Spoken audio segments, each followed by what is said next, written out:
If you're a beginner to kettlebell training, there's only one exercise you need to do to build real powerful leg strength for now, and that's the kettlebell goblet squat. And today I'm going to show you why that one single exercise is all you need, especially if you're just starting out, and to avoid all these other random exercises that aren't giving you benefit anyway. The kettlebell goblet squat, the foundational exercise that you need to start training your legs effectively. You don't need 12 exercises of all these different types of splits and squats and lunges and deadlifts, and you don't need all that stuff when you're just starting out. All you need is one foundational kettlebell exercise, which is the goblet squat.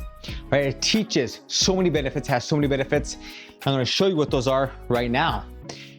It's going to build strength, mobility, real core functional strength, not just crunches and abs and leg lifts. It's real core braced functional strength when you're squatting that kettlebell down to keep your upper back upright, your posture upright, and bracing your core on the way down. That's a functional form of core training.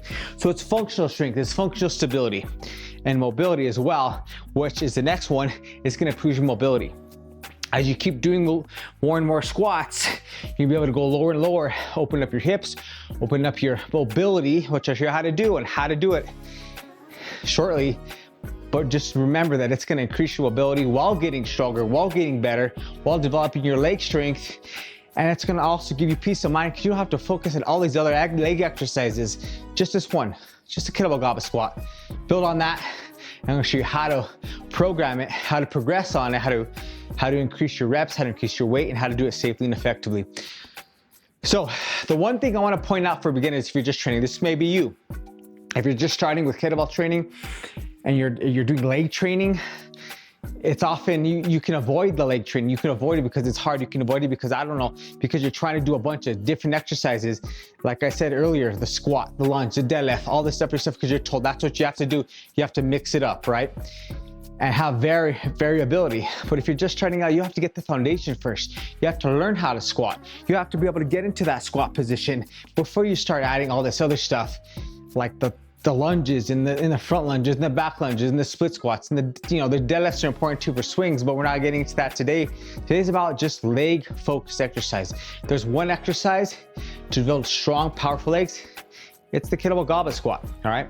Challenge with beginners is they jump into too many advanced exercises. Like I said, if you're trying to do a split squat, off a bench, and you're trying to do one-legged split squats and all this kind of stuff, and you're trying to do high rep squats but your technique is down, you're going to injure your knees. If you're trying to do deadlifts when you're not too heavy deadlifts, you're going to injure your back if you're not able to do the deadlift correctly.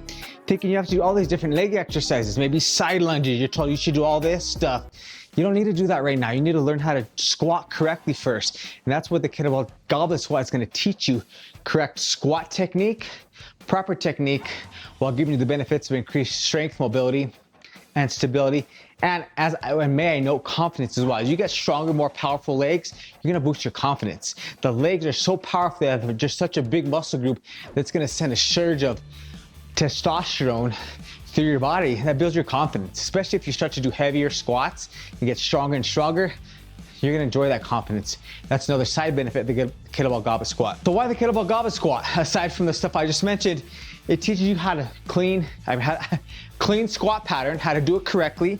It's gonna force you into proper technique because you can't squat, goblet squat in a bad technique because you're gonna feel it in your knees and your knees are gonna start bowing in. You're gonna feel it right away. It's gonna give you immediate feedback. It's gonna teach you proper technique. It's gonna teach you the mobility, be able to squat low and power up from that squat with your glutes, with your hips, with your quads, with your hamstrings. Full leg training, all right? It also teaches you real world strength. In addition to just core and brace strength, you have to squat in real life. You're not just, sometimes you have to squat and put things up. Sometimes you have to squat, maybe just squat to lift something up. You wanna learn how to squat properly, and that's where that proper technique comes from in the correct squat pattern, which you're gonna learn with the goblet squat. It also, again, like I told you, trains true core stability and bracing because your body's trying to brace your core to prevent you from falling forward. That's what the kettlebell goblet squat does, is it forces your abs to work functionally so you don't tip forward. So it keeps your back upright so that you're not falling forward when you're doing a squat, okay? Your abs stay braced and you stay upright, okay? That's functional strength. Next one's gonna be, as I mentioned, improves mobility. Improves mobility, and you're able to squat lower and lower and lower, which opening up your hip flexors, which also can prevent knee issues, and also improves your ankle mobility and stability, which if those are tight, usually you feel it in the knees. It goes to the knee, all right? So the kettlebell goblet squat improves your mobility, your functionality, and your hip flexors, your knees, your ankle joints, and it builds your strength at the same time. Next one's gonna be, well, it's scalable. It's something you can do easily with one kettlebell. You start with 1 rep, then build to 2 reps, then 3, 4, 5 reps. You what I call ladders, you progressively do 1 set, the next one's to 2 reps, then 3, then 4, then 5, and you ladder back down, focusing on the technique and bracing, pulling yourself down, using your legs, using the power, and then powering yourself up by pressing away from the ground.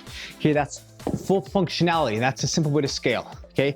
Or you can incorporate it into just a simple kettlebell workout with, you know, swings and squats and maybe some push-ups, something simple, okay? Speaking of simple, I have a 10-minute full body kettlebell workout that involves the kettlebell goblet squat, it involves the kettlebell swing and some other kettlebell exercises. You can start practicing your kettlebell goblet squat with the workout that you can do in as 10 minutes, or you can give yourself 20 minutes, when you rest a little longer, or just cut the workout in half. Whatever you want to do with that workout, it's absolutely free. KUB10 in the comments, practice your goblet squat. You can incorporate that into a full body workout with some swings and some other kettlebell workouts, exercises. So KUB10, if you want that, I'll shoot that over to you. Let's get to the next step here, which is progression. Okay, so when you're progressing the kettlebell swing, the first progression is, oh yeah, I want to go up in weight, okay? That's not the best choice when you're first starting out. First of all, if you have 1 kettlebell, how are you going to go up in weight? You have to buy another one, okay? Here's a better way to do it. If you have 1 kettlebell right now, start with 1 rep. And then, like I said, ladder to 2, then 3, then 4, then 5. Then come back down, 4, 3, 2, 1.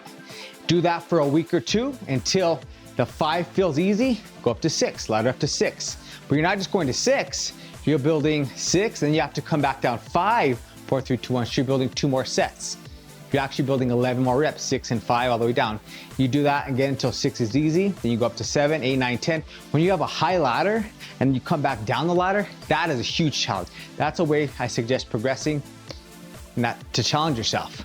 Or you could just go up the ladder and then stop from there. You don't have to come back down. If you want to challenge yourself, come back down, you can do that. Of course, the proper technique, that's another way to progress. Okay, and the second way is gonna be, like I just said, KB10, full body workout, you can throw it into a workout. Okay, you can just come and say, I'm gonna do squats today. My leg train today is squats. You do a quick 15-minute mobility routine. I have that in the description. Get warmed up, get moving, get my favorite mobility exercises.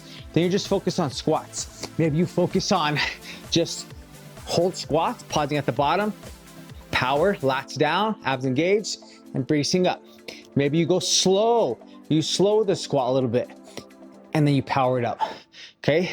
Maybe you just hold at the top, lock your quads, lock your abs, everything tight. You hold off for 5 seconds, then you hold at the bottom for 5 seconds, and then after that, you power up and hold again. Either way, it's gonna be a progression you can build on.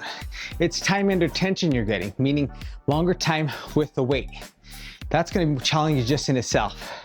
It's gonna brace your core, it's gonna challenge your legs, your glutes, your posterior chain, your whole body with one kettlebell with the goblet squat. So those are the progressions I recommend, okay? So how to do the goblet squat, how to do it correctly. There's gonna be a video after this. It breaks it down even more in depth, but I'll go over a quick 3 steps, simple setup for the goblet squat, okay? First step is the setup. You want the bell by your toes, because you're hypo catching the bell into that double rack squat position is what it's called. That's step 1, okay? Step 2 is brace. You wanna brace, abs engage, bring your quads active, your quads, your glutes, your legs, your core. That's step 2. and you pull yourself down into position. So there's 4 steps. One more step because you have to power up.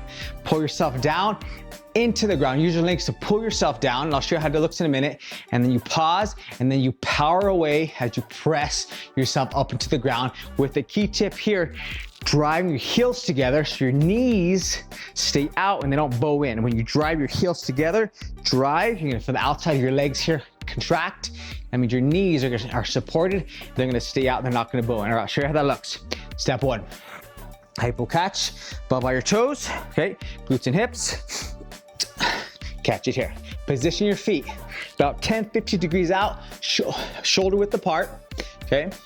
And then step 2, engage, abs engaged, core engaged, everything engaged, squeeze that bell.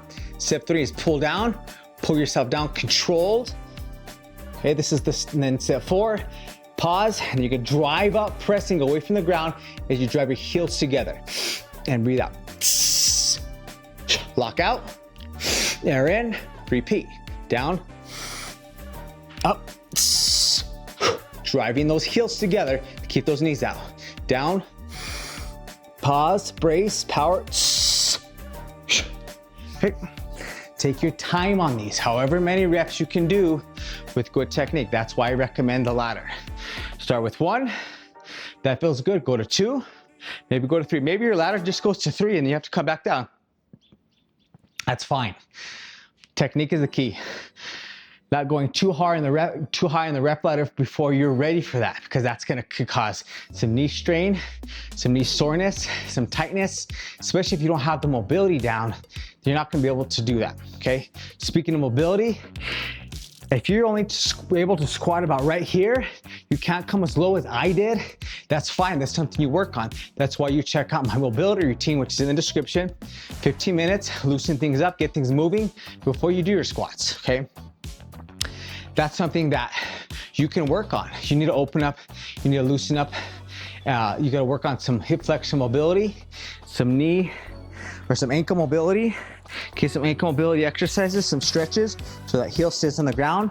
You also need to focus on some thoracic mobility. Thoracic meaning your upper back. So if you're tight like this, like you're chest dominant, you need to open up into your thoracic, your back is activated, lats pulled back, and your shoulder blades pull back so your chest is upright, so you can actually squat into that. Because if you're here and you're squatting even more, you're gonna want to, it's gonna pull you forward, okay? So practice your mobility. Again, 15-minute mobility workout in the description to practice that. So that's how you goblet squat. Again, full, more in-depth, more detailed video right here. You can click here and watch that here. But I want you to avoid these 3 common mistakes that I see all the time, and so you can make sure you avoid these right away. Okay, first mistake is starting too heavy. That's the first mistake, thinking you can do a heavy bow when you haven't even done goblet squats yet, or you don't have the mobility. Start light and be okay with starting light. I started with the 16-kilo bell, 35-pound bell years ago, when I was used to squatting heavier weights. But it was okay because I didn't know how to do this yet. I didn't know how to do the goblet squat.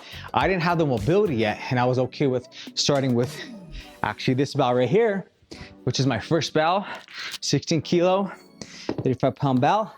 Still have it. Probably keep this thing forever, but you start with this. You start light, or even lighter, maybe 12 kilo, 26 pounds. Whatever you can do, I suggest 16. If you're over 160, 75 pounds, start with the 16. But if you feel like it's too much, get a 12 too. There's some other reasons you can use the 12 kilo bell as well. So back to what I was saying here. Second mistake after too heavy weight is getting that kettlebell and doing your squats too fast. So remember I said slow and control. Slow and control is the name of the game here. The slower, the better, in that you're going to increase the time under tension, meaning the time that you have the weight loaded in the rack position, which is gonna demand more strength, power, cardiovascular endurance, and strength from your legs and total body. But if you do it too fast, you just pick up the bar and you're just trying to do reps. I'm not gonna do it weight loaded because that's a bad technique. It's not about that. That's how knees usually take the load. Your knees eventually are gonna come bow in. They're gonna bow in like this.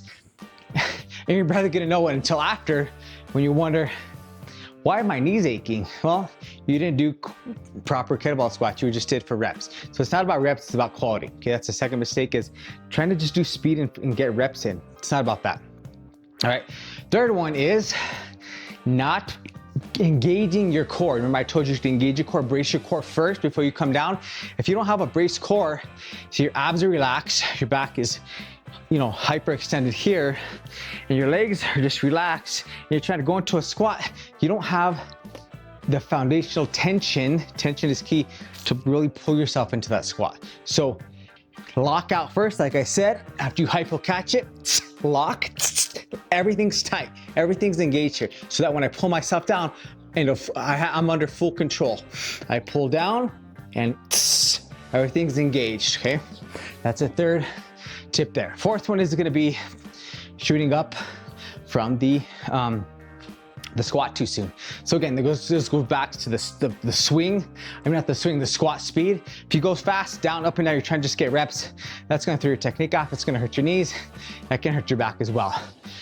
So again, the fix, like I showed at the beginning, is pause at the bottom, brace, you're engaged, drive your heels together, and then press yourself away from the ground, color controlled and strong, okay? The goblet squat is a grind exercise. It's not fast and furious. It's not like the swing, which is fast and furious and explosive. The squat's not like that. The squat is slow, controlled, and powerful with intention. So as you do that, as you brace, as you pull down, you pause, and then you drive up, right up to the top. Okay, that's how you fix that fourth mistake. So those are mistakes, how to fix them, how to do the kettlebell goblet squat, how to do it correctly. And again, KB10, if you want that full body kettlebell workout, you can start incorporating the kettlebell goblet squat into. And if you want some coaching, you want some expert advice, some tips, some coaching on how to do the kettlebell goblet squat and some other kettlebell exercises, KB Coaching, and I'll shoot you a link. We'll talk about what I can help you with from here with as far as coaching goes. So KB Coaching if you want that, KB10 if you want the 10-minute full body kettlebell workout. Otherwise, I'll see you in the next video, how to do the goblet squat full from A to Z, slowly, step by step by step. I'll see you in the next video. Keep training strong, keep squatting strong, keep building those strong legs. You got this, one day at a time.